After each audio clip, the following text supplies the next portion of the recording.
Welcome back to Beyond Boundaries, guys. Johnny and I are here to provide some amazing value once again. We're excited, we're keen. We've got a new guest in. He's a young boxer in the making. His name's JD from Sudan. He's got a lot of value, so make sure that you listen in. And if you haven't yet, go like, go subscribe, go show some love, go comment, go do all of those type of things. And yeah, let's go. So JD, do you reckon you could tell us a bit about yourself? Who are you? Where are you from? And what's your story? So I was born Uganda. Parents South Sudanese. From the Acholi tribe, so we're kind of in between the borders. Came here when I was 6. Jumped into boxing later in my high school life. Typical guy, man. Nothing special to me. Typical guy, everyday life. Yeah. Okay. Still a story to tell, anyways. Yeah, leaving a legacy. Yeah. So, do you remember much? Do you have any stories or remember much of when you were in Uganda? So I know that you're 6 years old, but is there any like pointing out memories? You have the vivid memories, and it's like sometimes you think like, oh, did that really happen? But yeah, I do remember like making the switch over here. So like when we started making the move, and like I started realizing, okay, well, like we're moving somewhere. That's when I think I started like the memory gets to everything else. You remember some of the lifestyle, like, because I went to school there, like kindergarten. So remembering that, like you remember my dad owned a shop. So just the small things in that. Yeah. I'd like to think I remember the day my sister was born. But I'm like, like phases in and out. But contemplation, contemplating if you do or not. Yeah, no, 100%. No, real good experience. But I think being such, making that move at such a young age, it's like coming here and then starting fresh again. So yeah, that's good. It's a big change. Yeah. So I know you started Taekwondo at such a young age. Yeah.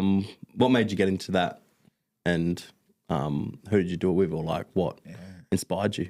So that's actually a good question. When I was in year 4, so I just moved into our new school. We had, like, in the area I lived in, and we had a lot of issues with, I'd get into a lot of fights, the kids would, and because I was the smaller one of the group, I would be the main one to get, picked out, and like, I would be the one that's getting, picked on.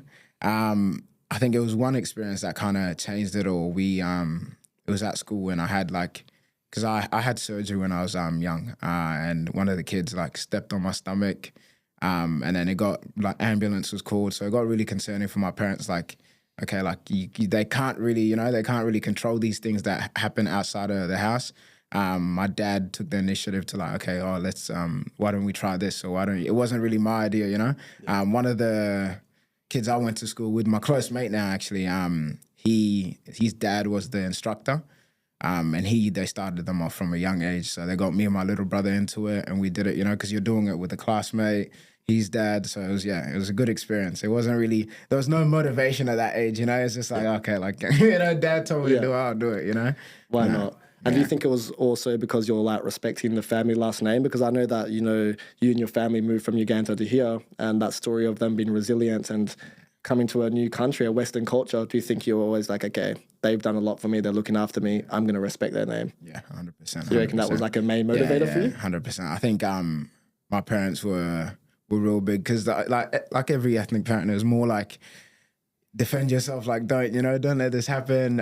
It's kind of like tough love. Like, look, we can't do anything. Like, you have to take the initiative, and you have to do something, So it's just, look, I've always, always been like real, like kind of scared of my parents. So it's like, if we do this, we're doing this, So traditional, yes. Man, yeah. So I think, but I'm glad that, like, my dad made that decision, because I don't think I would have taken the initiative to go out and like learn how to defend myself at such a young age. I think I was kind of in the victim phase of like, why is this? Why are they picking on me, or why is this happening? But nah, real glad it happened. It's such a good story. Yeah. It's like, a lot of people get bullied throughout their life, and they just let it keep happening, or that type of shit that happens, and you've now made a name for yourself because of that. It's like it sparks something inside you. 100%, yeah. That's good. Quite motivating here. Yeah. When you look back at it, yeah. But, like with life, like when things are like happening in the moment, you don't realize it. It's not until you look at it backwards, and it's like, oh, okay, now it makes sense, you know. So Absolutely. yeah, real big decisions that were made, and it was important. Yeah. And that's Critical. cool. And that makes a lot of sense because I remember I heard someone on a podcast say sometime you don't get PTSD within the fight, you get PTSD after. So it's like what you're saying, you don't realize in the moment, but you realize after what changes and I guess, you know, what ways you need to operate now to be the best version of yourself as well. And with the mixed martial arts, were your family supportive of that decision? Oh, it wasn't really like, because it wasn't really something that I took or we took serious. It was kind of more like, oh, okay, that like learn how to defend yourself. My mum used to call it karate. So it's like, they were though, because whenever we had classes, like they'll drop us off. We didn't stay too long into it, because when I first started, it was kind of like, okay, like I'll do it. And then the more we did it and the more I enjoyed it, and I think I wanted to start competing at that young age. And then Dad kind of pulled us out. It was like getting too expensive, and he's like, you know, so he's like done his part and like brought us in, like we learned how to defend ourselves, and that was it. Like there was no much, you know, the basics, nothing more to it. Like, you know, Yeah. too much money now. Now we're done. So I think stopping at a young age when I was getting that motivation was like, it's kind of disappointing, but you're so young, like you can't really, you know, flip the decision and say, nah, I'm going to do this. So it's kind of like, I had to deal with it. Yeah. Especially having the authority figures in your life as well, especially traditional African family. 100%. Absolutely. Do you think that time, that moment when you're year 4 and that kid stepped in your stomach, do you think that's been one of the motivators for you to be a boxer now? Do you sometimes like replay that in your mind at all? What does that motivate to be like, okay, I need to make sure I protect myself and never allow that to happen to anyone I love? Yeah, I wouldn't say it motivated me to be a boxer. I think it motivated me to just be my own person, stand up for myself. I think I was at that stage where it's like I was kind of fed up with everything. It's like, nah, like I'm gonna, you know, I'm gonna make the initiative and I'm gonna make the first step. I'm gonna, like, you know, I won't let this guy step over me. I won't let this, you know, won't let this happen. And the boys that I grew up like in year 4, so I grew up with that boy that I did the class with, and then I grew up with one of my Kiwi boys. He lives in Gold Coast now. Shout out Ra. That's my guy. So they were like bigger boys, you know. He's an Islander. The other boy is Aussie, but big, you know, bigger than I was. So they would always kind of try to look out for me and, like, you know, protect me. And then it was always kind of like that. Like every group I was in, I wasn't the one, you know, protecting people. I was the one being protected. Like, nah, don't do this to him, or like, nah, you're not fighting him, you're fighting me, you know. And then just making that flip, like, nah, I'm done with this. Because then, but my dad told me once, he was like, look, they're gonna keep picking on you because you're the smallest one in the group, and like once you show someone that you don't want to fight or you don't want to be confrontational, they're gonna come after you. Even like more. Because everyone in the group is like, all these boys are like, you know, young, ready to go. Like, what do you want, you know? And I'm the one that's like more trying to reason with people and like not get into that situation. And then that's, you know, it builds hunger for the other people. Like, nah, ooh, For sure. yeah, get it's him. like predator and prey, isn't it? It's like when you run away from a dog, yeah. it makes you want to, it makes them want to chase wanna you a little chase bit you. more. That's exactly it, man. Yeah. That's exactly it. No, perfect. fair. So I wanted to tie back to your move. I know you're young, you came to Australia. Do you think that has shaped your perspective or like your perception on life a little bit? You know, from Africa, I know you have vivid moments you remember, but what way do you reckon it has shaped your perspective? I came here, I couldn't speak English. So like being in that primary school scene, and like all the kids are kind of learning how to speak still, but I was like fully no English. I remember like the only words I knew was yes and no. So I'd like just spam that every day. Yes, no, yes, no. And it wasn't until like late in pre-primary that teachers kind of picked up like, okay, this kid doesn't know how to speak English. So I went to an English school for I think 2 to 3 years, getting out of that back to like a public school, going into a Catholic school. But it was kind of always like, we knew that we weren't at like the spot where, like, I want to use the word disadvantage, but like we weren't like with the, you know, the people that were born here. We kind of have to work a bit harder, and we kind of knew that from the very start. So that's why, like, even with school and like sports, my family was never really supportive with like any of my sports, because it's like, nah, like, look, we can't take that risk. We're first generation here. You're going into school, you got to be smart. So I was already put that pressure at the start.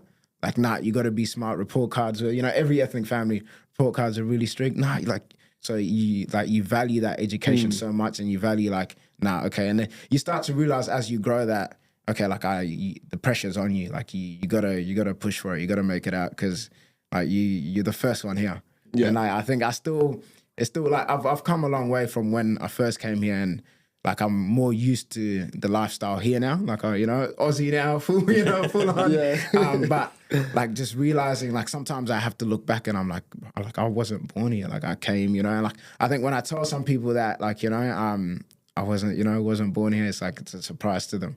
Yeah. So just realizing that where I came from to where I am now, it's a big stepping stone. Big. Makes you feel powerful, I'm sure. 100%. It shaped you into the person you are today. Yeah. You definitely got good English now. So just goes to show. Yeah, absolutely. Yeah. And I know that your family put a lot of weight on your shoulders, like you said, to be academically smart. Did you end up doing quite good in school? Yeah, I finished year 12 and all of that as well? Yeah, I had to, man. There was no one that I didn't say. I had to. I think I was I've always been very competitive. So like, when I was younger, I was more into like the sports, the soccer in primary school. I think when like puberty hit, I blew out a bit. It became a bit big, so I couldn't compete with the boys in high school, like with the sports side of things.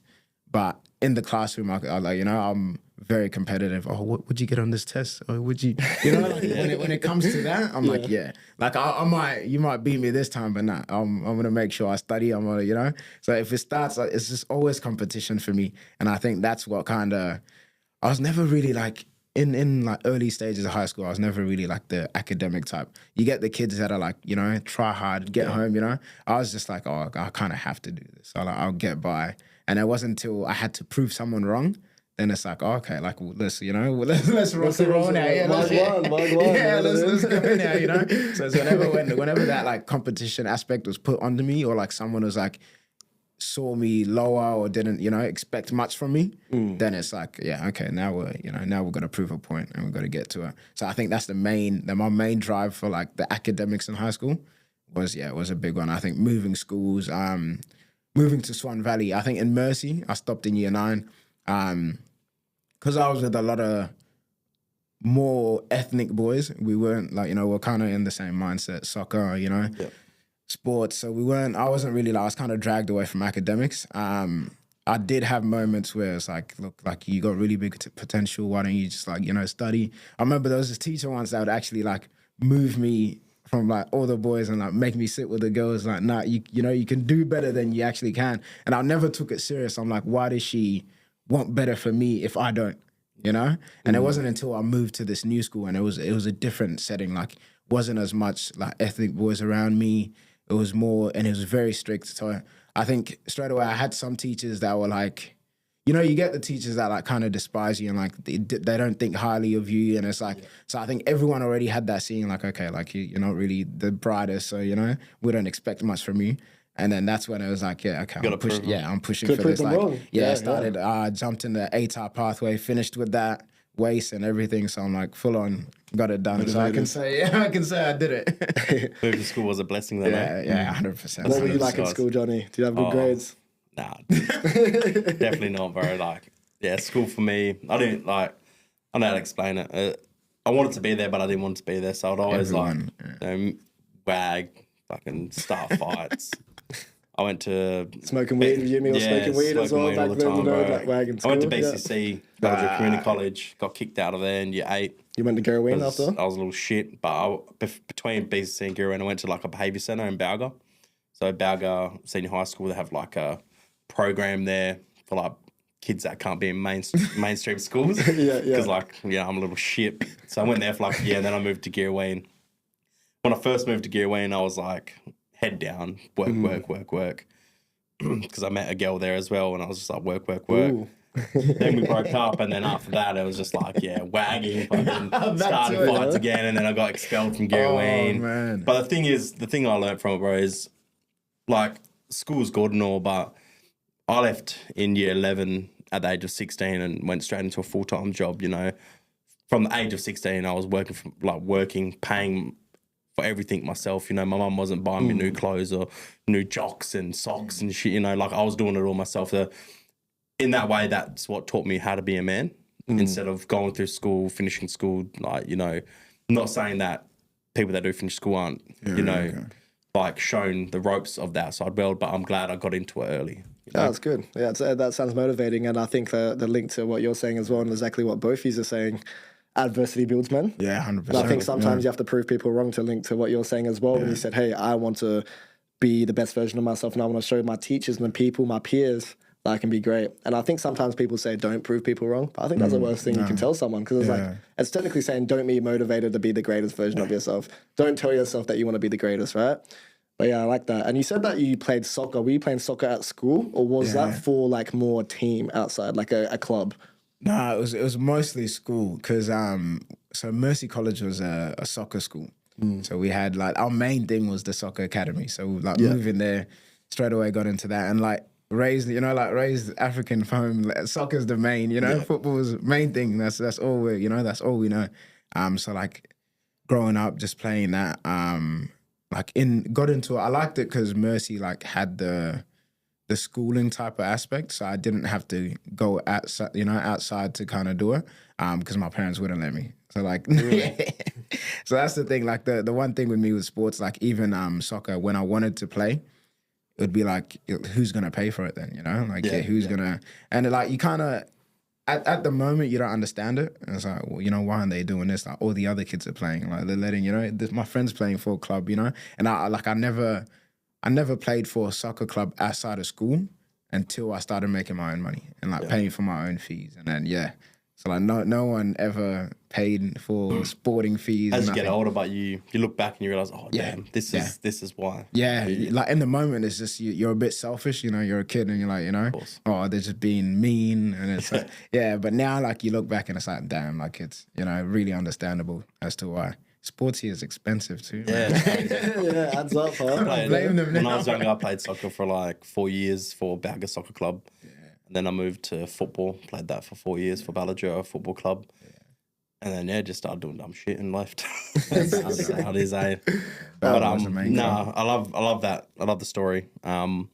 So you obviously played soccer at school and everything. And then when did you get into like a soccer club out of school? Was that like when you finished school? Was it when you like got a job and, like you said, started paying for it yourself? Yes, but I started working at 14. Yeah, so I like, as soon as like they told me, oh, at this age you can get a job, straight away, Macca's. Yeah, and that's the go. Got the job. What do people say? Kalas. Money is money. Oh, man. I think, but when I started playing for a club, I remember I had like a couple trials when I was younger, and then like my dad would say, oh, okay, like if you get in, I'll pay for it. And then like the time for payment comes, and he's like, nah, like not doing it, you know? Not doing it.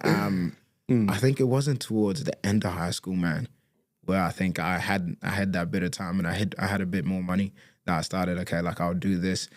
Was it, I think maybe year 10, 11 that I actually got into a club, started paying my own school fees, like my own soccer fees, sorry. I think it was, towards the end. What club was that? Ellenbrook. Oh, I started off, all the boys started off there, played in Kingsway for a bit.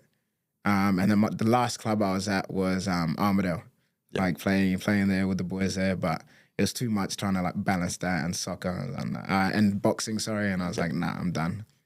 So you could say boxing will probably always be in your heart, but you would always like soccer's always like we could go out now and just kick the ball around. I'll show you. I'll show you.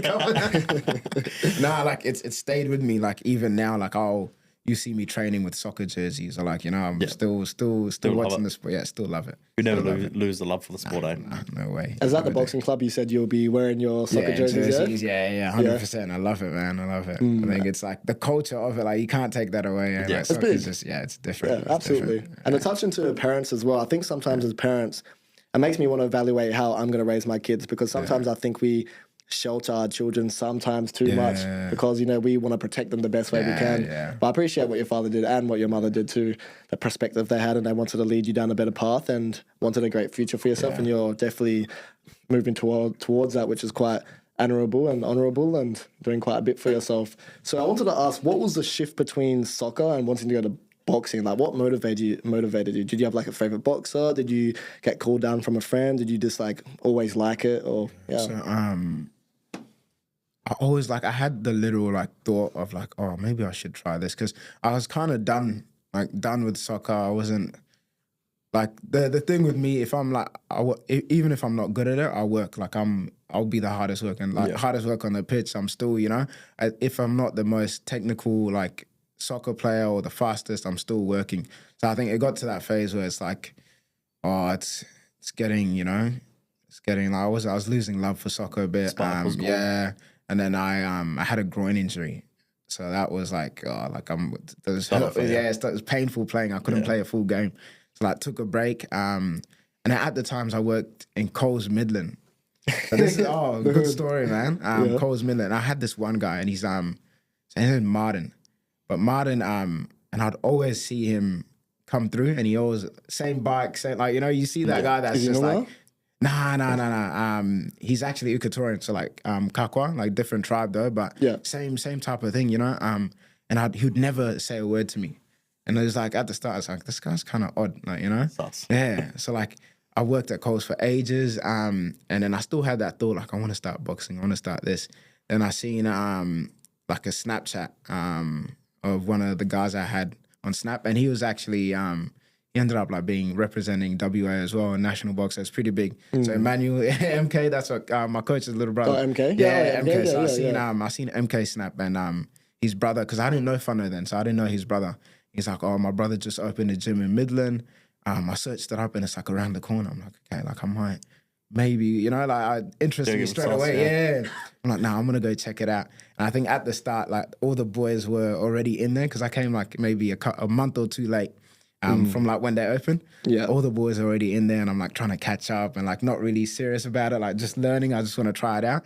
And then so Martin actually, all that time I've seen him, he's been boxing.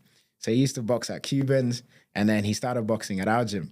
And at the start, we kind of recognize each other, because I'm like, I see you around. And then, bro, like till now, like he holds the pads for me now. Like he's the longest I've known in the boxing gym. Like I think it would be maybe 8 years now, like since I've like first seen him, and he's still every day in the boxing gym. Like the man doesn't change, man. He's the same man like when I first saw him.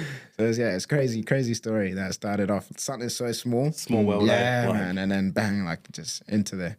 Yeah, definitely a small world, hey? Yeah, it's like a blessing in disguise, It's like that was a sign for you to jump in there. For sure. And it's quite funny how it's like that, hey, when you come across people, you might see them around, and then you end up seeing them at the place where your fate was taking you to anyways. That still spins me out. I'm like, oh, what are the chances? Chances? Absolutely. What was your first training session like in the boxing gym? Were you quite like exhausted? Because I know it takes a lot of cardio sometimes. Oh. Yeah? You probably understand as well, probably doing some boxing. I did boxing for like 4 months when I was younger. Oh yeah, I was fucked all the time. I used to do like 2 kilometer runs. Yeah, I barely run 500 meters. Same now. But like when I had that idea, because I from Coles, I worked at Foot Locker after, same like area. And then there was the boys that are older than me, Wes and Darren. And Darren used to box. So we used to do like, they would say, oh, come to the park, and I'd get like my little Everlast Rebel gloves, $20. We'll go there and we'll just throw swings. Nothing, no fitness aspect to it, just... The box each other? We'll like touch up, pads, just like, fitness at the park, nothing crazy. So when I had like my first session, it was hell. It was annoying because it got boring after a while. Like the boxing itself? Yeah, so like my first session, and coach would line us all up. And he's a real hell traditional coach. He came from Cubans boxing. So hell traditional. Crazy, man. So is that your coach now? So my coach is Funo. He came from Cubans. Cubans still in my corner and everything. They would line us up, and he would go, okay, now move forward, clap. Like he would clap, and then we'll all same time clap, and then we'll all move back. Clap, 1, 2. And bro, we're doing that like no footwork, no sparring. Just that every session, and then sometimes he'll put you in the mirror, and he'll make you stay in the mirror for maybe 30, 40 minutes. Damn. And it's like, I'll get annoyed, because then it's like you're doing the same thing for 30 minutes. I'm looking back at him like, oh, hey, can we do something else? After my first couple of sessions, I kind of stopped for a bit, because I'm like, oh, this is boring, I don't really like it. What you expected. Yeah, and then like, he used to make us go on runs, and because I was never like, towards the end of high school, I wasn't really like, into my fitness, I was kind of chunky.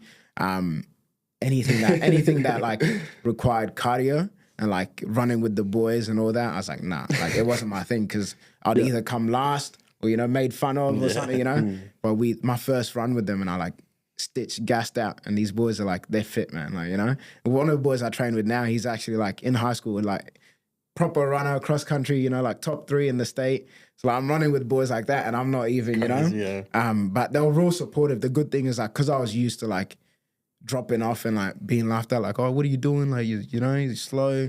They were kind of like that first session where like I copped that stitch and I couldn't run anymore. It's like, nah, they stayed, pushed me through. We all supported, like, hey, you can do this, you can do this. So that's the first aspect of I'm like, okay, like I like this environment. It's brotherhood. Right. Yeah, man, it was different. I was surprised they have like, you know, they saw it like that. I was kind of like, oh, like I'm gassing out now. I'm gonna, like, you know, I was kind of nervous because I'm like, oh, they're gonna start laughing at me. Yeah. But nah, it was so different. It's so different. I love that. And it reminds me of a quote as well. If you want to go far, you go alone. If you want to go all the way, you go with a squad, a team, a brotherhood. And it's something we need, I reckon, I reckon I absolutely believe that, you know, a brotherhood is needed for masculine excellence, you know, to be the best version of ourselves. And I think you probably know this very well, having brothers and, you know, the boys and stuff as well. I was doing this as, you know, brothers as well, running the podcast. I think it's empowering, you know, it's motivating. It's like a tribe going out the hunt, throwing some shit together, which is quite cool. Yeah. That's good. Absolutely. So, how long have you been doing boxing now? You're 21, eh? Yeah, I'm 21. I started towards the end of high school. So it would be... I remember it because I started when August 2020. When you were 17, eh? Yeah, August 2020, end of August. So quite a while. Yeah, so what's it now? I think it's 4 years. Yeah, hit 4 years now. Yeah, 5 years. August this year, hit 4 years. Nice, congratulations. Yeah, I didn't even realize that. So, because you've been doing it for so long, you would have had to go through a lot of discipline, a lot of consistency. You know, you would have had to stay on point, show up as well, because that's the main thing, you know, just showing up. What have you learned in the last 4 years, like through discipline and consistency? Like, obviously, like you said before, your coach used to like make you stare in the mirror, do this. Would you say all them little things that he's done definitely added up to something? 100%. Because at the start, I was like, I wasn't your consistent type. I'd kind of like, if you let me slack off, I'm not coming back, you know? Yeah, that's fair. The first couple of sessions, I like left for 2 weeks.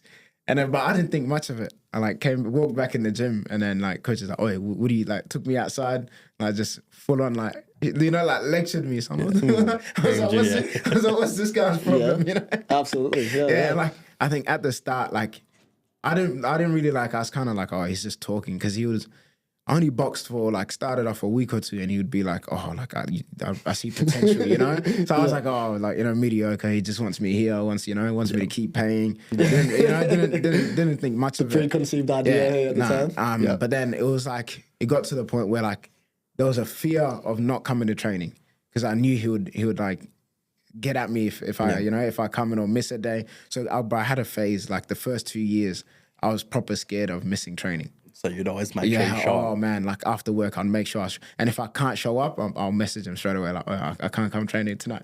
And like I had to like, I didn't realize because me and coach had like a real personal relationship. And like his relationship with the other boys were a bit different because like the boys he trained like that I used to start training with, they were from his community. So like they'd see him more as like, you know, oh, like this is some guy, you know, old guy around the road, you know. But I saw him kind of different. I was like, bro, this guy's like he's a bit scary. Like, you know, and like when he shouts at you, because he's not the best with like speaking. He was straight direct. He's not, you know, he's not hiding anything. Yeah. So I had that fear developed, and I think that's what kept me in until I started realizing that, you know, like all the other guys were real good with him, and like, you know, I'd be scared to crack a joke with him. I wouldn't. Bro, like it was. Is it the look in the eyes? Like, he's different. And then, like we wouldn't talk much unless he like said something, you know, or like engage. I'm always like, and I'm real quiet if you don't engage. I'll like, you know, in the gym just quiet, and like we'd start talking. We got closer over the years. I think now we've done it, like, you know, we've got a real good relationship where it's like, I can tell him like, oh, like I'm gonna take today off. Like I can't train like this, or no, I'm not gonna do this. Or I'm not feeling good. But at the start, I was scared to say like, oh, like I can't train, or like I got this. Like, but I had to tell him, I was missing training because I was graduating high school, and I told him, I was like, oh, like I can't come because I'm graduating high school. And I thought he was gonna, you know, and he's like, bro, why didn't you tell me? Like I would have came, you know. So it's just having that relationship now, and it's like that's why I think it matters so much because now it's like it's hard for me to leave. Like I don't have that pressure from him anymore. Yeah, it's kind of on myself because it's like nah, like I don't want to miss training today. I want to be in there, or like, you know, I don't want to do this. So it kind of enroots it into you, you know, just starting off real harsh, but.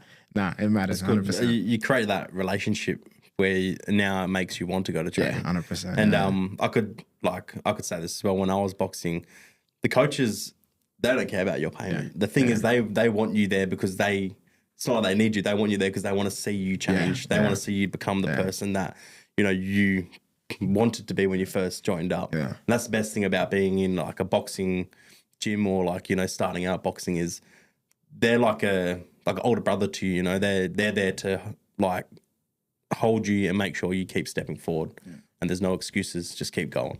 And that's the best thing about it, eh? Agreed. Yeah, that's awesome. And I think sometimes the beauty of life or the beauty that you withhold within your internal world or just the talents and skills you have, sometimes you don't see that yourself. Someone else ends up seeing that within you, which motivates you, and they tell you that through word of encouragement and so on and so forth, which is such a powerful thing. And it's good that you've created a family. It's a brotherhood. It's not forced on you now through fear or anything. You actually want to be there now. That's my God, man. That's family. 100%, man. So what fights have you had so far? Like, when was your first fight? What was the place you had your first fight at? And what was that experience like? Oh, that's a good question. I think I will never forget my first fight. Oh, I've got a story for this one. Go on, my brother. Like, the story carries on till now. Like, me and that coach still aren't, like, we don't see eye to eye. You and coach, you said? Nah, the other coach, so the guy I fought, his coach, like, we still don't, you know? Like, he still has that, he looks at me kind of side-eye type thing. I was kind of like, we started off in a decent group of boys that started boxing. A couple dropped off, a couple got in relationships, you know, and like there's that reel where it's like all the boys that left the boxing gym because of relationship or punani, got a full-time job, did this. Nah, so like that started happening. Everyone started peeling off. And I think at the end it was just left me and Sheik, so Shaq, and we still training till this day, you know. It was just left me and him, and him. Reese is another one that I started with, and it's crazy to think like we just came out of state titles and we all competed. Like we started off together. All competed in the same state titles. In the same title. Reese ended up going all the way, winning his. Sheik unfortunately broke his hand in the middle of it. Like, it was devastating. But yeah, like so Reese and Sheik started off fighting first. So I was kind of like, that's why like you have that self-doubt because when things like that happen and then you're like, oh, maybe I'm not good enough. Like maybe these boys are a bit better, you know? And like I'd have those thoughts and it's like, it kind of brought me down a bit. Reese started off amateurs. Sheik started off Thunderdome. So it's like a pro scene, but exhibition fight. I think someone pulled out and then they needed him to like cover. So coach was like, oh, we'll just like get you in experience. It doesn't go on your record. Just go in. Sheik, okay. Yeah. And I was watching like, supportive of them, you know? And then like my time came to like step up. And like the whole time I was kind of mad because I'm like, oh, like why does he want to put me in? Let me go in. And then when it was time to go in, I was like, oh, I don't want to do this. Because the nerves are kicking in at that stage, hey? Yeah, of course. Did you go straight into amateur or was it? Yeah, amateur. Oh man, that like the nerves. Like because they put your name out on the Facebook page, like all the boys that want to fight, and then you don't know, like maybe 2 days later on, then they'll post something else like, okay, you boys have been matched up, you're fighting, and then coach told me, oh, you're fighting, but this is like a week and a half out, and like I spent months getting down to that weight because I was like walking around 80 kilos at 17, man. I was you know, chunky kid, like couldn't move. So I spent time and like really focused on my eating at that young age because I wanted it, you know. That's what I wanted to compete. I wanted to prove that to myself. Then it got to the time I'm like, damn, like, why am I doing this? Why, you know? And I swear, like, I would have moments where I'm like, bro, I could just like disappear. If I don't show up, what would happen? Like, you know? I made it all the way to the Friday because we fight on the Saturday. So I made it to the Friday, made weight, and the moment I weighed in our gym and we said, okay, yeah, you made weight, go rest. Coach got a message and it's like, Joel's fighter pulled out. And I was like, what? Like, went through all this, negative thoughts. And like, now I'm not fighting, you know? And I told all the boys, I was like, you know, I was going to fight. and then nothing. So I'm like what's going on? And then coach is not one thing with coach. He's real competitive as well. He wasn't letting because they pulled out the night before. He was like, nah, we're gonna fight him now. Like we're training for him. So 2 weeks later there was another fight, and he's like, yeah, all right, get ready. We're fighting the same guy. Yeah. And I was like, yeah, okay, like let's get him now. Let's get him now. Let's get him now. Made weight, but the coach is still, man, this is my first fight, and this kid was 5 fights in. So with amateur, 1 to 6 is novice. Yep. 6 to 10 is intermediate. So this was his last novice before he goes into intermediate, which is like more experienced and more experience. And then the rounds go up in minutes. Yeah. So 1.5 to 2 minutes. So he knew how to box, you know? Yeah. I was kind of just, bootleg, fresh in the game. We get to this day, and then the night before, this guy's coach is messaging my coach like, oh, make sure, because I fought my first fight at 71 kilos, what I am now. Message my coach, if Joe's not under 70 kilos, I'm pulling my boy out again. Like, it's just real, it didn't need to happen because we're amateurs. Yeah, and I'm 17, you know? Like, what's a 17-year-old going to do with 1 kilo? So we get in, and we're already like, because you glove up same time, so we're already like eyeing each other, you know? I'm gonna come and get you. I'm coming for you, man. But that fight, straight up, we got in, just like, smash. And you wear the headgear. But oh man, 3 rounds. But I was onto him. First 2, I thought I had the first 2. The 3rd round, he had 2 counts on me. Yeah, he came in cleaner. Yeah, just landing the cleaner punches, and I was out of it. I was done, and it was a bit hard because none of the boys ended up coming. Oh, it's like only 1 or 2 were in the corner. So like everyone, you'd hear the little voices, but there was nothing pushing you to keep going. I was kind of like, because I was half in, half out. Yeah. I was like, oh, I want to get out the ring now. So like 2 counts, I ended up losing a split decision. And I was real disappointed, but coach was like, man, this guy's had 5 fights and I almost had him. Yeah, you nearly got him. Split decision. Yeah, split decision. But that fight was brutal on me, man. Like I think that's the one I copped the most damage. Yeah. Like jumped out the fight. We went to a burger spot after, and I was like looking at my face, and I'm like, something doesn't look right. And then I realized in the morning, like my whole nose was swollen up. Yeah. And like I couldn't breathe, and like it pushed a bit as well. Like from that fight, like even when I look in the mirror now, it's a bit like, to the side. Yeah. And it was all that fight. And I was like, man, like it was brutal. Taking a beating. Oh, that boy could punch, man. I respect that, yeah. He's out the sport now though. I think really? he's done. But yeah, me and that coach still till this day, man. Still have. I was supposed to match up to fight one of his fighters this year as well, actually. Should try pulled out the night before. Yeah. Same thing. Doesn't want the smoke. Oh, I was ready for it. I respect you though as well, and I find that really brave, because the thing is, being brave is doing something you don't want to do, but you still do it, right? And what you said about the intrusive thoughts of doubt and things, literally our mind, neurologically, we're on survival mode most of the time, so we always think about the worst case scenario most of the time. Yeah. But you get in the ring still doing your thing, and especially you being, first fighting and versing someone that's had 5 or going on to their 6. Yeah. I mean, that is quite honourable. Were you pretty proud of yourself after? Nah, I was so disappointed, man. Oh, because you took the loss? Yeah, because I took the loss, and I felt like coach was trying to tell me like, oh, but I'm like in my head, I'm like, oh, he's just saying that because he has to, I'm like, nah, I lost, and like everyone was telling me, but it's so weird because in boxing, like after the fight or immediately after the fight, someone will tell you like, bro, you did really good, like you should be proud, and you're not.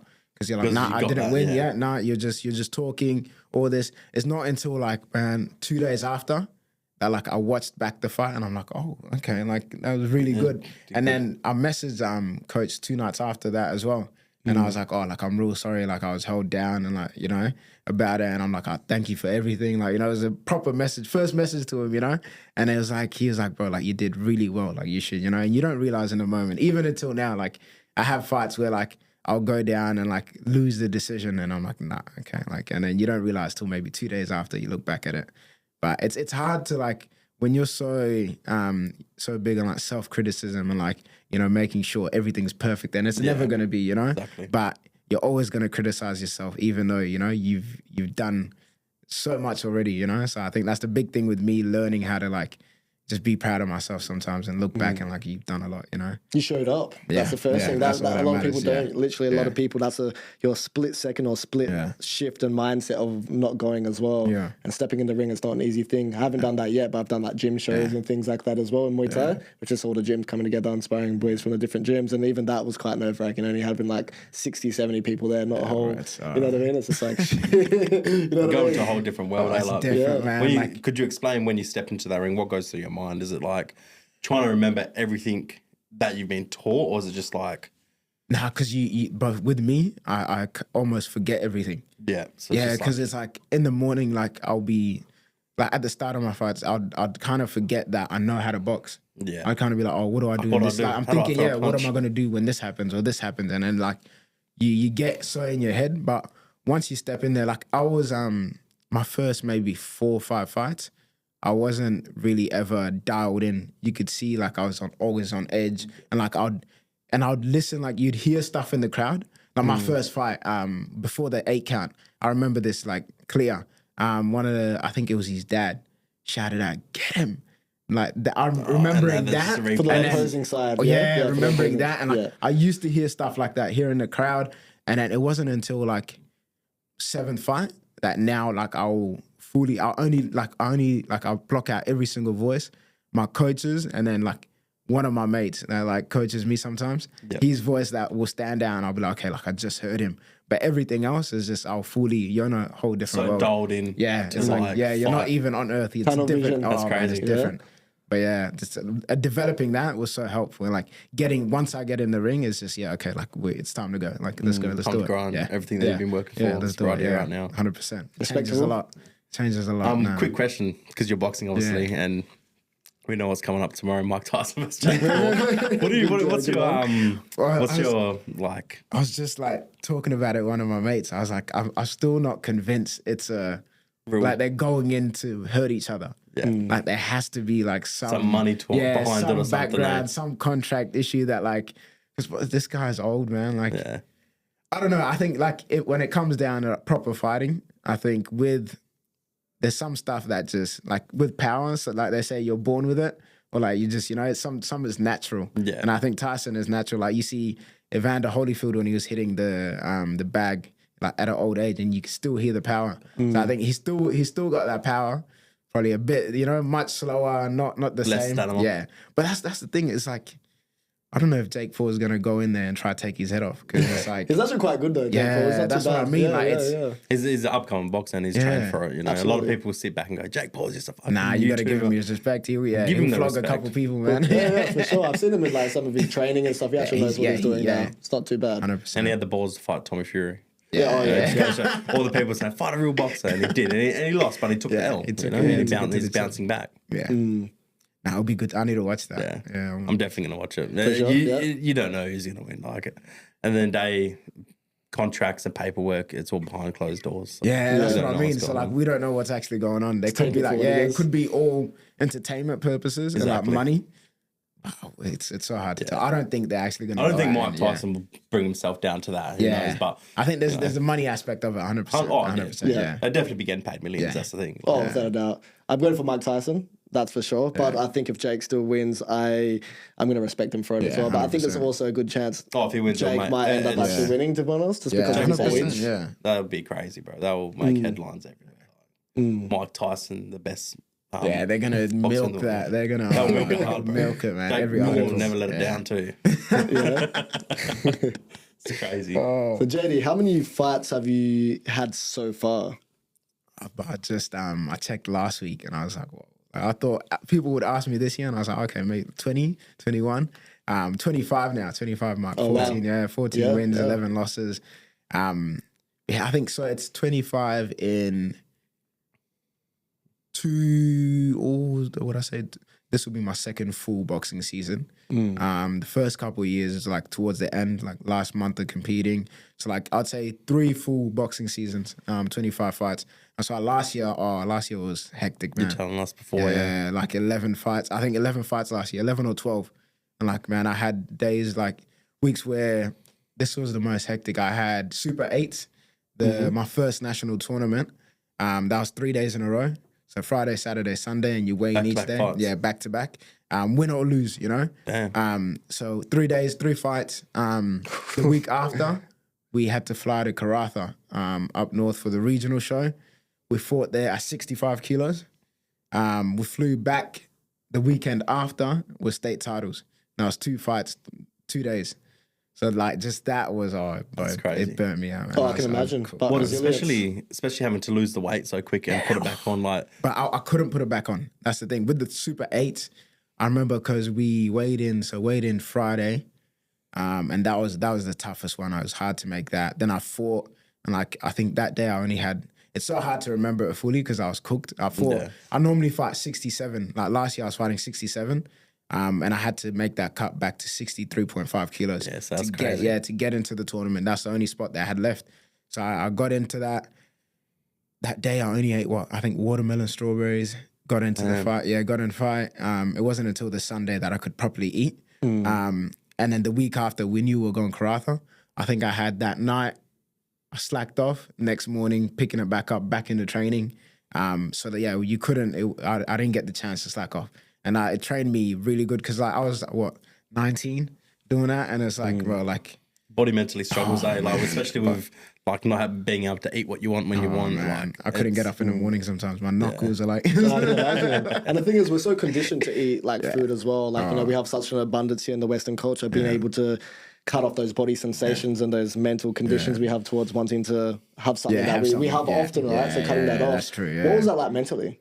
Were you really pushing yourself? Was it like you versus you? Like, were you telling yourself like words of affirmation to make sure, okay, I need to get through this and get to that full meal?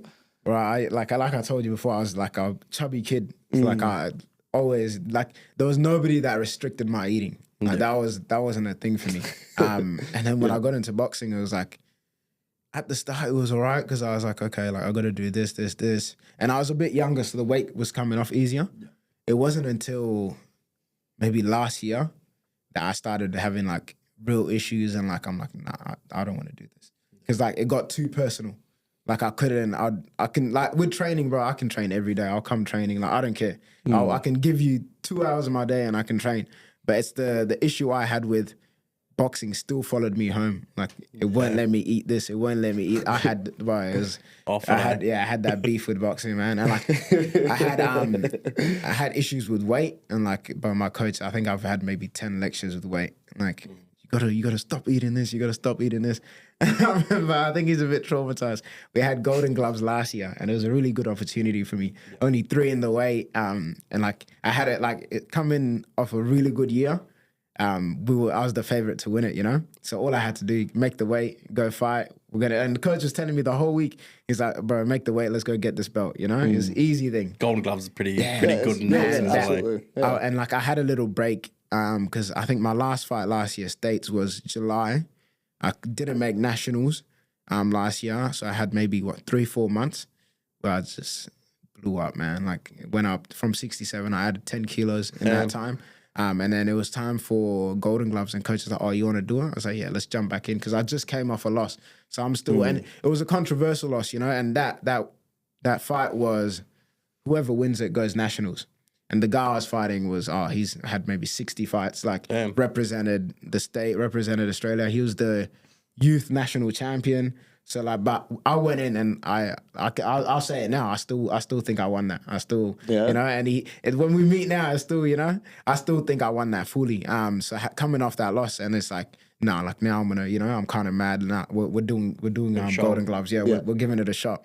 But like, it was all good to say mentally. Then when it got to like the physical weight cutting, bro, I could like no weight was coming off. I got to Friday night, I think I had 69 kilos, and I need to make 68. So I'm like, okay, easy. At that stage, you've already taken off like nearly 8 kilos. Bro, I'm like dead. Yeah. So I get up and I'm like, nah, I'll make it in the morning. Normally when I sleep, let's say I'll sleep, I get 69.0. I sleep, I'll lose maybe 0.4, 0.5 in my sleep because I won't drink water that night. So I'll go just fast, might go to the toilet a few times, and that's all the weight coming off. But I wake up the next morning, I only drop 0.2. So now I'm worried because I got weigh-ins in like 2 hours. Like, okay, what am I going to do? I put on the sauna suit. I run to the gym, like a local gym. put on the sauna, and I'm sitting in there, and like I'm not sweating. 40 minutes in, nothing. I jump out, and I'm like, okay, something's wrong. Jump back in, sitting there. I start sweating now, but like I couldn't stay in there for long. 15 minutes maybe, and like I felt done. I came out on the floor, like, and I'm like, okay, like I made weight for sure now. Like I made it now, you know. Like I'm on, like I got maybe 30 minutes to go now. Like I gotta get in the car and drive. And I had a scale with me. I was like, nah, I made it. Jump on, and I promise you, from the time I woke up to all that time spent in the sauna, I lost 0.2. Damn. Yeah, 0.2 kilos. So I was nowhere near. I was Not even cutting it. 0.8 over what I should have been allowed. And I was like to coach, I messaged him. I said, oh, I don't think like I'm going to make this, but I'm going to go in and check. Maybe the scale's off, so I'm praying, you know. I get in, weigh in, and I'm the last one there. Everyone's waiting for me. And like I was really in bad condition, put on my sunnies, and then the guy that was doing weigh-ins kind of knew. He's like, oh, you're in the sauna, eh? And I was like, fuck. Like, yeah, like didn't want to talk because there's no my mouth. I wasn't no saliva, nothing. Yeah. My eyes are like bloodshot, you know, popping out. And I take off my glasses, and, like, look down, didn't make the weight, and I'm like, I look at him and he's like, oh, you're gonna have to drop that. And like I think he kind of knew I was done. Like I was like, nah. So they give you time, like if you don't make weight, do they try to give you time? He gave me two options: either drop it now, go, you know, and I couldn't because that day. Yeah, like in that moment. So put on the sauna suit. He stays in the gym. I'll start running because there's like a park near the weigh-ins. Yeah. I'll start running laps until I make it. I'm like, nah, I shook my head. And he's like, okay, or you come in tonight and before you fight, you weigh in. So just before you fight, you can't rehydrate. Yeah. And I'm already dehydrated and I still can't make weight. So like now I got to go home, not eat anything and still try to make weight. I said, nah, I'm not doing it. And is that a risk to take as well to your health? Well, it was especially if you're dehydrated? I think it took me 3 days to recover from that. Like I got sick and everything. Like I was this close to going to the hospital. Oh wow! I was like, yeah. Sick in what way? I woke up the next morning like flu. Like my immune system just crashed. The body wasn't like, you know, everything was sore. I had to take like half the week off training. And I think that was like the main, like coach after that was like, okay, we're going to have to move up in weight now because it's too much. But it was real bad because like I tried to like block out my eating habits, try to do everything I could and just couldn't make it, you know? And then I think it was preparation as well. I was kind of like 3 weeks out, I'll be eating bad. And then like 2 weeks in, I'll be like, okay, I'll lock it now. Let's start sweating now, you know? And it doesn't work, man. It doesn't work. Like I had a harsh reality of how my body works. And it's like, nah, like you can't cheat it. There's no cheating, nothing. Like, 100%. You know, you eat something bad, it's gonna show. It's gonna be harder, you know? So I think now like it's made me like realize I'm so strict with my eating now. Like mate, I might have one chocolate, but nah, done. Yeah. Nah. You know, and like I can refuse stuff now. Before it's like, oh, I have one. Oh, okay, that's not too bad. But now it's like, nah, can't do it. I respect that though. I respect you for what you just told us. You know, it's really admirable. Especially, imagine that, Johnny. Very disciplined. Yeah. It really goes to show what you boxers and fighters go through just to, you know, create something for yourselves or do the sport that you love. Like you see AFL footy players, tennis players, you know, all these other sports. They're not going through this struggle just to play the sport. So it goes to show that boxers, you know, they got their head screwed on there. Probably one of the toughest out there, you know, because it's a struggle that you got to go through. But then again, it's that mentality game as well that makes you even stronger, you know. Yeah. So when you do get in that ring, you're like, fuck off. I've done everything. You know? You're not taking this from me. Pressure creates diamonds. Pressure creates diamonds, and you need that. Man, literally, what you said, you sort of need that adversity, anyways, and it makes you more formidable for the next fights to come. More disciplined, more anticipated. You just know everything that's coming as well and what you need to do to make weight, making sure your diet, staying on your diet, understanding your body. How the fuck were you, mind my French, but how the fuck were you juggling everything throughout this time? Like, you know, work, like life, just everything. I still don't know. I still don't know how I'm doing it. Man, like, it's been, like, I've always kind of, like, been juggling stuff, even coming out of high school. I think sometimes it shows. Like, this year I was undefeated and then I fought another undefeated fighter in the amateurs, and he knows himself because we're both going nationals together now. But that fight, like I was, if I'm real with myself, I was kind of cheating the grind a bit because I couldn't, you know, I didn't have time to fit in everything. I was trying to study at uni and like get these assessments done. I just started working full time that time. and then trying to fit in boxing in the afternoon after work and everything, and then you don't have that same motivation. Like you do a little bit in the gym and you're like, yeah, I'm done. Like I've done enough for today. I'm tired, you know? So like I had that, and then you don't have that extra push, like, let me go for a run, or I need to do this, I need to do this. So I was kind of like cutting out bits in training, and then it got to the fight. But because I was undefeated through the year, you don't realize that, you know, there's no Your real brain challenge. tells you, I'm can good. do Like this, I can go in this, like, you know, easy work. Any condition. Yeah, any condition. Sort of, yeah. Oh, that man, straight away. He's real, he's older, you know? Straight away, just onto me. And I'm like, because I got a bit of a, you know, dog mentality. I'm like, nah, I'm not going out like this. But we like threw down the whole fight, punching each other up. And then decision came. He won it. First loss, you know, first loss of the year. And like, I tried to walk off in the ring actually, because I was like, nah, okay, I'm done. Walked out. Couple of people came, yeah, I thought you won that, but I like only you know if you know you won it. Yeah, I know I didn't, you know, like nah, I didn't do enough for that. And then all like straight after, all those thoughts started creeping in, like, and I got real down. I'm like, bro, like you really can't cheat this. Like I try to make the shortcuts, and the Cuban coach was kind of yelling at me. He's like, you want to be a boxer? You gassed out. What are you doing? You know? And I think in that moment, like I kind of just went off at him, and I was like, look, I can. This is like, it's crazy to say this now. This is only maybe 2-3 months ago. I told him that, look, man, like I could drop this sport today and I won't care, because it's not feeding my family. It's not, you know, I'm trying to live the life of 3 people, a uni student, you know, full-time worker and a boxer. Like I can't do it. You know, I'm telling him like, it's impossible, you know? And he kind of realized like I was being serious. Like I'll actually, you know, drop this.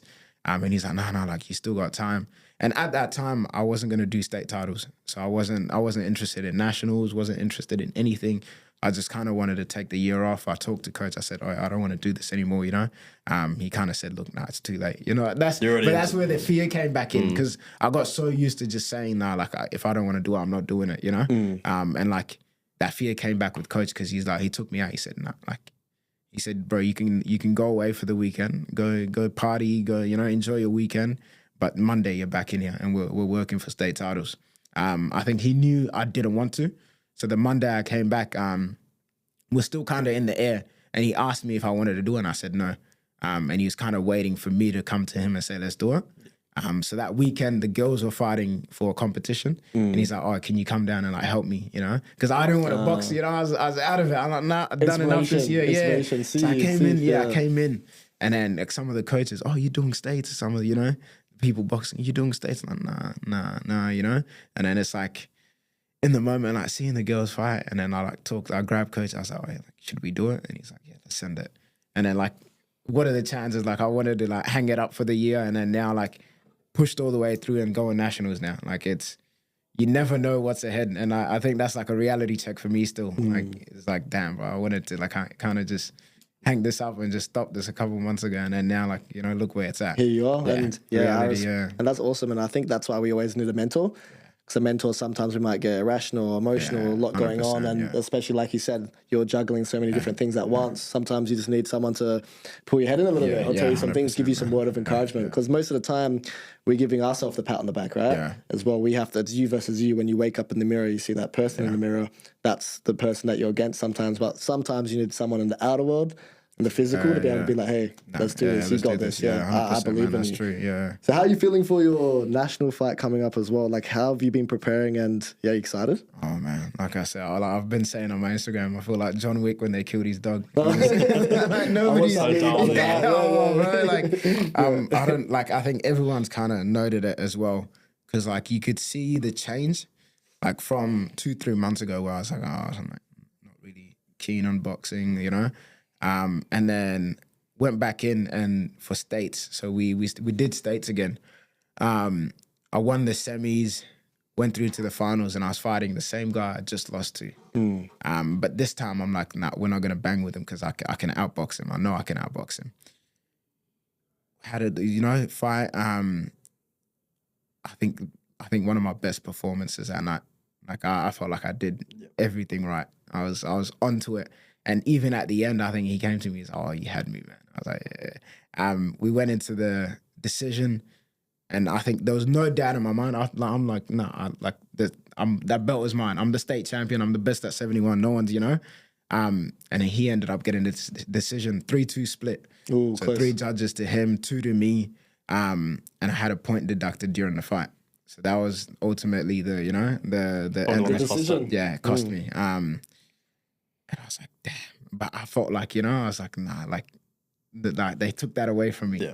And then since state titles was maybe 4 weeks ago, since then, just chip on my shoulder and like untouchable. Like I'm not on my phone anymore. I'm like work, training, and like at training, I'm staying maybe like additional hours. I'm pushing for that run. I'm going to run by myself. I'm going to, like I've got to prove a point now, like I just felt like someone's taken something from me, and I'm like, nah, well, I'm not, there's no way I'm going down like this, It's like in school. Yeah, Like, exactly. You got to prove that point. I'm not going down like this. So I think even for nationals now, it's like, like some of these boys, like one of the boys in our draw is an Olympian that competed last year in the Olympics, But I think for me, like like I came from, this, it's completely different. Like, you could be the best boxer, but my mentality, I'm not going down without a fight, like we're going down swinging, man. Like if you manage to beat me, props to you, because like the mindset I'm in right now, it's like, nah, I'm not going down. Losing's not on the table here. Like It's either being alive or being dead. Like Rocky Balboa said, it's not about how hard you can hit, it's about how hard you can get back hit, up. moving Get back forward. up, Fall Keep down going. 6 times, get up 7. Yeah, I appreciate that. And I think that's so inspiring to hear, especially your journey and heading towards where you want to go, and especially that mindset. I think sometimes you have to have that mindset. I think for when it comes to entrepreneurs, boxers, professionals, and any expertise, you have to tell yourself, sometimes it's a little bit delusional though. You're going to tell yourself you're going to be the best. Yeah. And you think about all the soccer players, Ronaldo, everyone they've always told themselves from a young age, I'm going to be the best. And I think sometimes people might say that's egotistic, but I guess it's earned. You have to. Yeah. You have to, absolutely. And it's definitely earned as well, because you're actually putting in the work to be that version of yourself, which is quite good as well.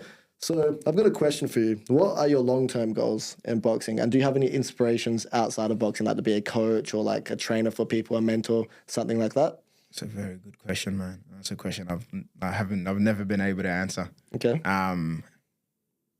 Honestly, have no idea, because like I feel like in like amateur boxing, you have the guys that are in it full time, and this is what they do day and night, and it's like, that's their only option. That's what they're gonna do, But for me, it started off as a hobby. Like I started off, it's for fitness.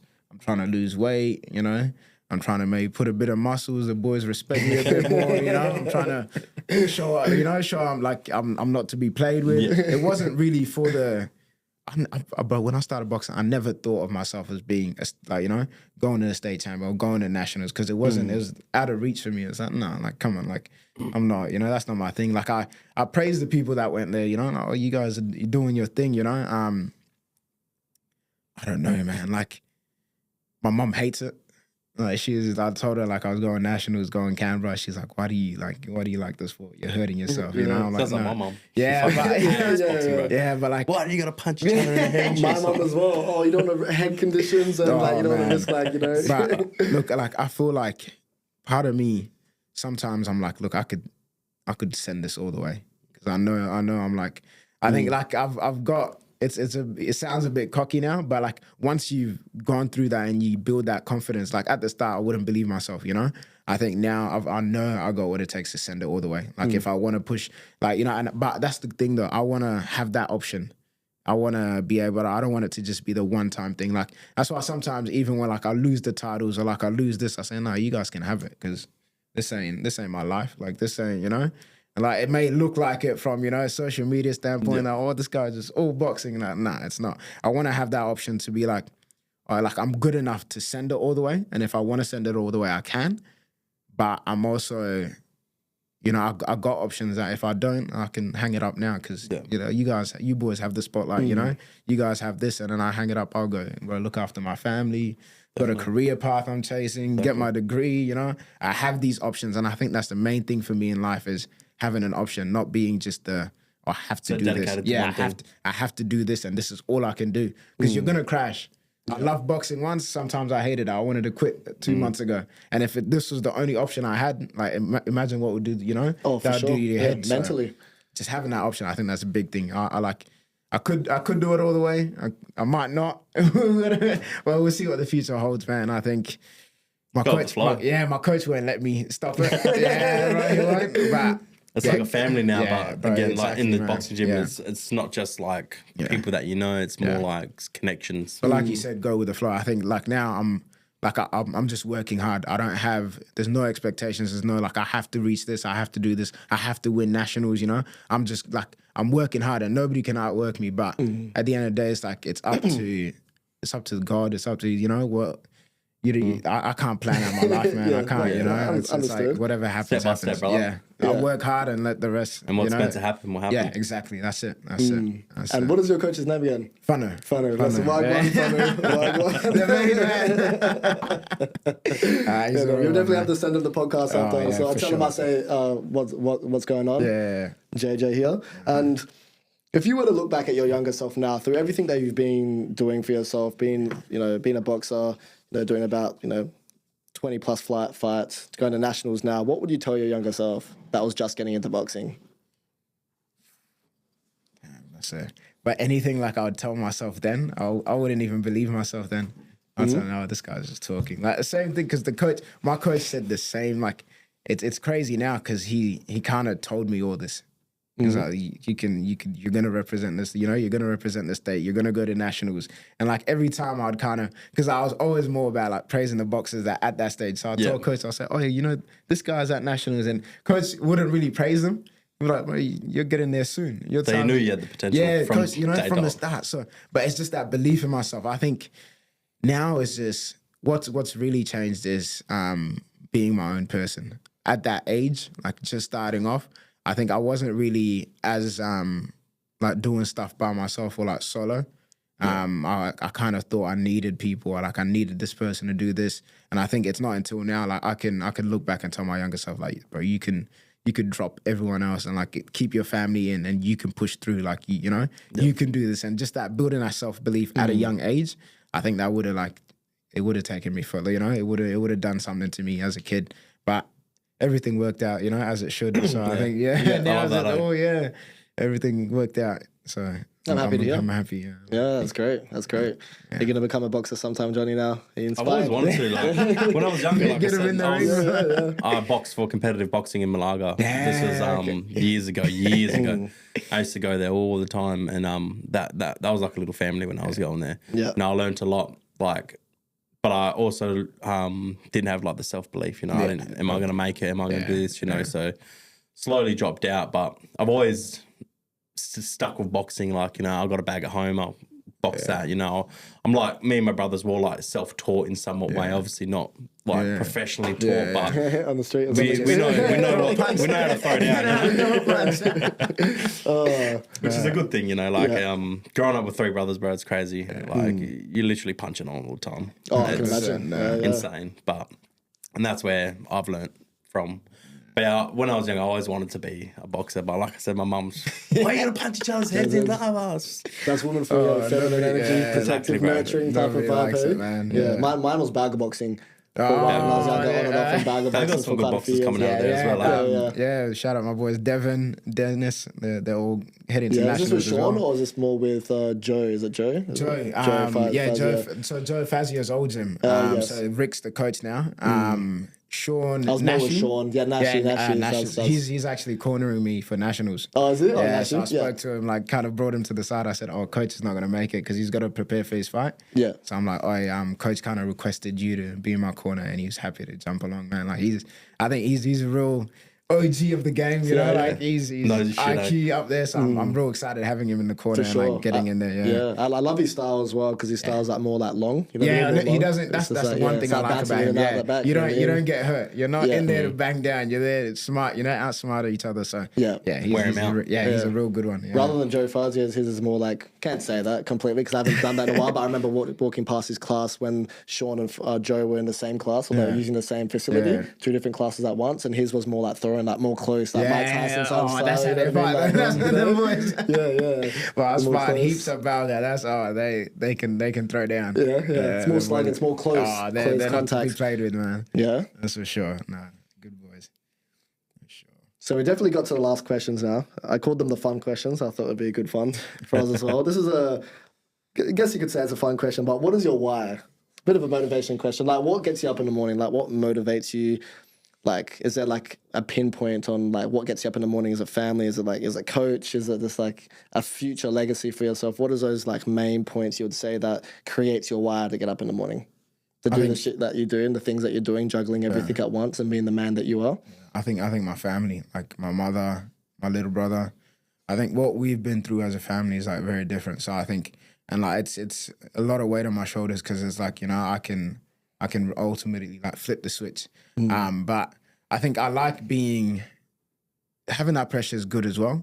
But I like being able to like, you know, you can control this and you can get up and like get this done, and you know, just having that motivation. I think that's what gets me up pushing. You know, like I can change all this. Like I can, you know, it's in the flick of a switch. It's in the. Like, I think you know, God's been giving me He's blessed me with, you know, the strength and like the knowledge to change anything, you know, I can. So it's in my hands, and I think that's one thing that I've realized, that, you know, I could kind of fall out and just say, no, like I'm done. You know, I could, like anyone else, I could give up as well, you know, or else I could keep pushing, and like, who knows where this gets to? Like, I didn't think I'd be here. Yeah. Like, who knows? Yeah. Time will only tell. Yeah, exactly. That's powerful. Nah. Yeah, no, I love that. That's awesome. And you're a boxer now, doing your thing. Who is actually your favorite boxer? Like, if you were to pick someone, like, who do you look up to? Triple G, Lomachenko, Usyk. Who's another one? Bam Bam Rodriguez. Oh, yes. Yeah, nice. he fought on the weekend.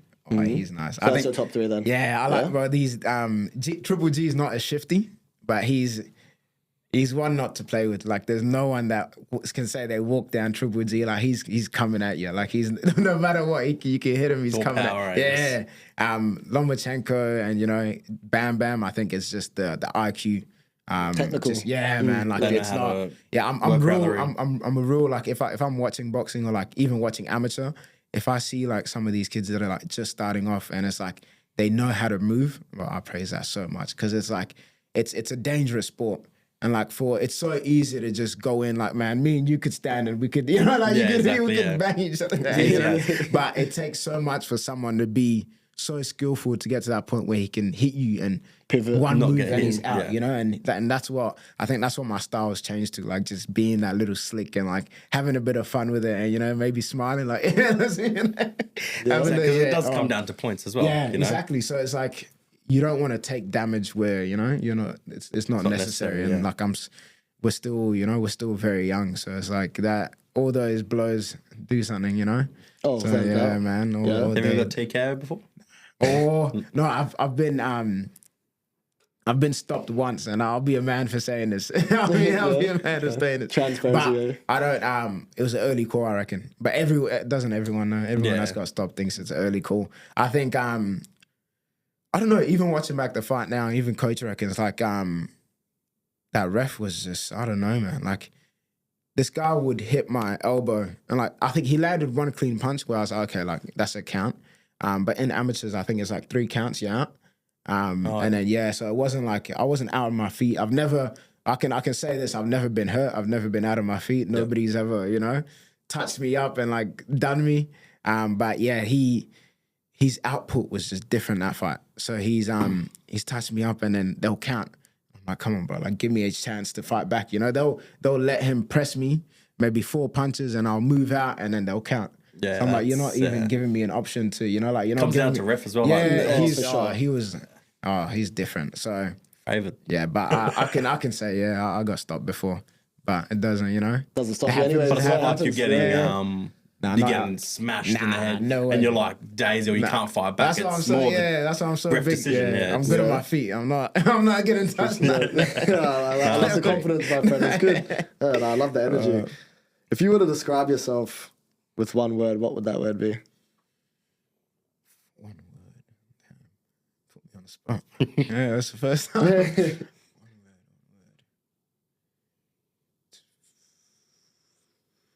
Like outgoing. Outgoing, yeah. Mm-hmm. Not willing to do everything. Yeah, I'm so happy to like get outside of the box, and like, you know, I've done solo travel and gone to Thailand 2 weeks, you know, boxing there.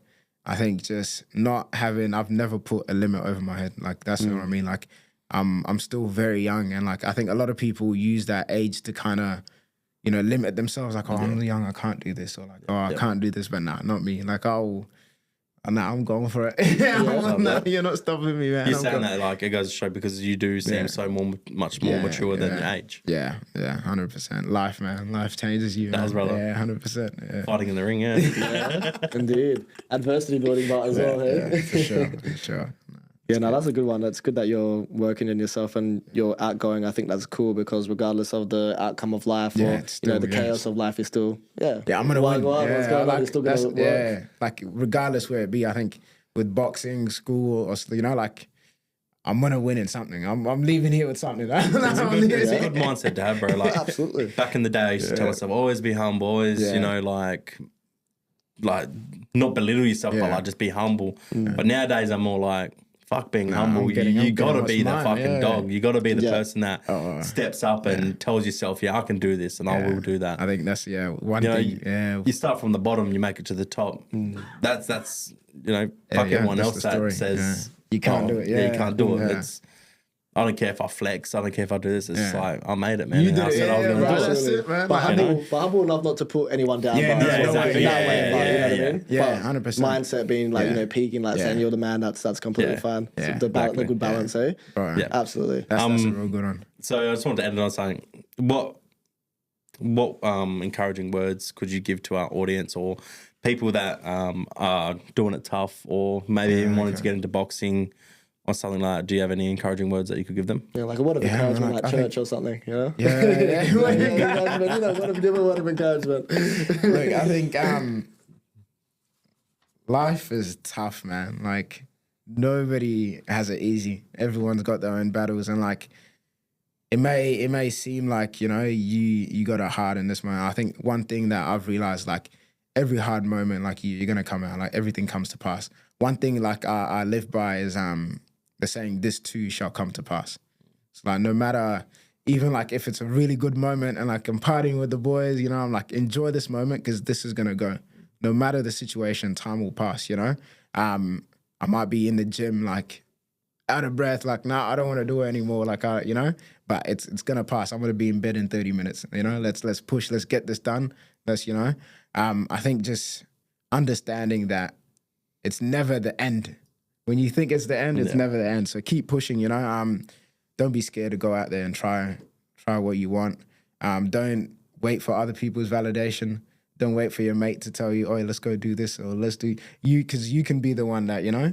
Like nobody really told me let's go box, you know. Or JD, let's go to this gym. I kind of went, nah, I'm going to box, you know. And then from that, and you can see all the other boys like, oh, hey, let me come to the gym, or like, you know, and like some of the kids now, like I get messages from kids and they're like, bro, you're the reason, you know, like you motivated me. You guys are really doing it big, and I don't, because I was once that kid, you know. So you never see yourself as that, and it's still like, oh, like it's disbelief, see, like, you know, like seeing people look at you that way. But I think, man, just you only got one life, man. Go do it. Go send it, full send it. Full throttle, man. Just do it.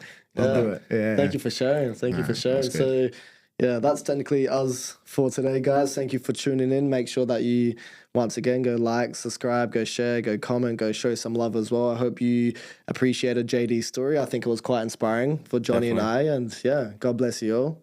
Ciao, ciao for now. Take care.